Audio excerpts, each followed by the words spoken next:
Indian cricket team में अब तक कई सारे कोच आए और अगर हम ये देखने को उतरे कि इंडिया को अब तक का सबसे बेहतरीन कोच कौन सा मिला तो उसमें कई सारे कोचेस का नाम आएगा। लेकिन अगर हम ये देखने पर आ जाएं कि इंडिया का अब तक का सबसे वाहियात कोच कौन है तो उसमें मैक्सिमम लोगों के सामने गौतम गंभीर का नाम आएगा। गौतम गंभीर ने अपने ईगो, अपना नाम बड़ा करने के लिए टीम इंडिया की ऐसी तैसी कर रखी है। मतलब भैया इस व्यक्ति को ना हर किसी प्लेयर से प्रॉब्लम थी, जो परफॉर्मेंस दे रहा था उससे प्रॉब्लम थी। रोहित शर्मा से इसको परेशानी थी, इसने रोहित शर्मा को रिटायर करवा दिया। विराट कोहली से इसको परेशानी थी, इसने विराट को रिटायर करवा दिया। मोहम्मद शामी को ये टीम में लेता नहीं है, अश्विन को उसने रिटायर करवा दिया। सरफराज खान भी अच्छी बैटिंग कर रहा था, उसको उसने निकलवा दिया। इंडिया का सबसे वाहियात कोच गौतम गंभीर है, ये बात सही है। अब चाहे आपको ये बात बुरी लग रही हो लेकिन ये बात सत्य है, क्योंकि एक और टेस्ट मैच हम गौतम गंभीर की कोचिंग में हार चुके हैं। इतनी मनमानी आज तक किसी भी कोच को करने नहीं दी गई थी, क्योंकि जिस तरीके से उन्होंने टीम को बदला है पूरा, उनका कैप्टन उनकी मर्जी का, बाकी सारे मेंबर उनकी मर्जी के। गौतम गंभीर को अपनी मनमानी करनी थी, सिर्फ इसलिए उन्होंने ये सारा मायाजाल रचा, लेकिन उसके बाद भी कोई रिजल्ट नहीं मिला।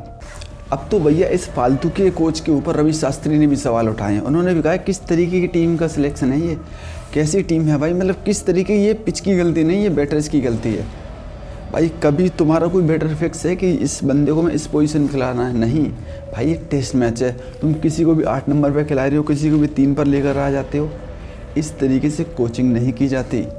मतलब इसलिए तुमने गिल को कप्तान बनाया ताकि तुम अपनी मनमर्जी चला सको। रोहित और विराट के सामने तो तुम्हारी नहीं चलती।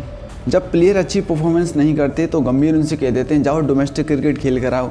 जो अच्छी परफॉर्मेंस करते हैं उनसे भी ये कह देते हैं, हमारे रोहित और विराट जैसे प्लेयर से, कि जाओ डोमेस्टिक क्रिकेट खेल के आओ अगर तुमको वर्ल्ड कप खेलना है तो। लेकिन जब कोच ही अच्छी परफॉर्मेंस ना दे तो फिर क्या उसको भी डोमेस्टिक क्रिकेट में जाकर कोचिंग सीखने की ज़रूरत नहीं है? या फिर आपको रिजाइन ही दे देना चाहिए? जैसे रोहित और विराट ने टेस्ट से रिटायरमेंट ले लिया, उसी तरीके से गौतम गंभीर को भी अब रिटायरमेंट लेने की ज़रूरत है कोचिंग से। गौतम गंभीर में इतनी ही कोचिंग स्किल है तो उनको भी अब ज़रूरत है कि वो जाकर अपनी कोचिंग स्किल डोमेस्टिक क्रिकेट में दिखाएं।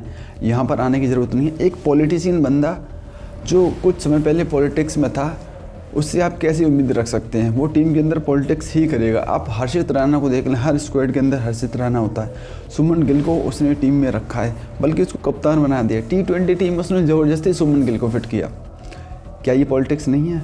ये सब गौतम गंभीर अपने ईगो के आगे कर रहे हैं। वो सीनियर प्लेयर को इसलिए रिटायर कर रहे हैं ताकि उनकी बात मानी जा सके, वो अपनी मनमानी कर सके। रोहित और विराट कभी भी गौतम गंभीर की बात को नहीं मानते और इसी चीज़ का फ़ायदा उठाने के लिए गौतम गंभीर ने इन सबको रिटायर करवा दिया।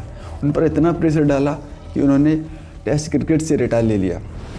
प्रेशर तो उन पर ODI से रिटायरमेंट का भी था, लेकिन यहाँ पर दोनों ने गौतम गंभीर की एक न चलनी थी, बल्कि उनके मुंह पर ऐसा तमाचा मारा कि उन्होंने ऑस्ट्रेलिया में रन भी मार कर दिखाए। हम एक और टेस्ट मैच हारने जा रहे हैं और भाई इस बार WTC तो छोड़ ही दो, तुम उसकी उम्मीद छोड़ दो कि टीम इंडिया WTC के लिए क्वालिफाई कर पाएगी। बिल्कुल नहीं, ऐसा कभी नहीं होने वाला। अब जब तुम घर में ही टेस्ट मैचेस हार रहे हो, पिचेस तुम्हारे हिसाब की हैं, तो फिर तुम कैसे WTC जीत सकते हो? तो भैया खेल खत्म है टीम इंडिया का। अब टीम इंडिया WTC का फाइनल नहीं खेल पाएगी, ये बात तुम समझ लो। क्योंकि जिस तरीके का हमारा कोच है, उसकी कोचिंग में हम कभी भी WTC फाइनल ना तो खेल सकते हैं ना जीत सकते हैं, क्योंकि ये बंदा अपनी मनमानी करने वाला है। ये कभी नहीं चाहेगा कि कोई प्लेयर ऐसा भी हो टीम में जो मेरी बात ना माने, इसलिए वो जो भी प्लेयर इसकी बात नहीं मानता सबको निकाल देता है, चाहे विराट हो, चाहे रोहित हो, चाहे अश्विन हो।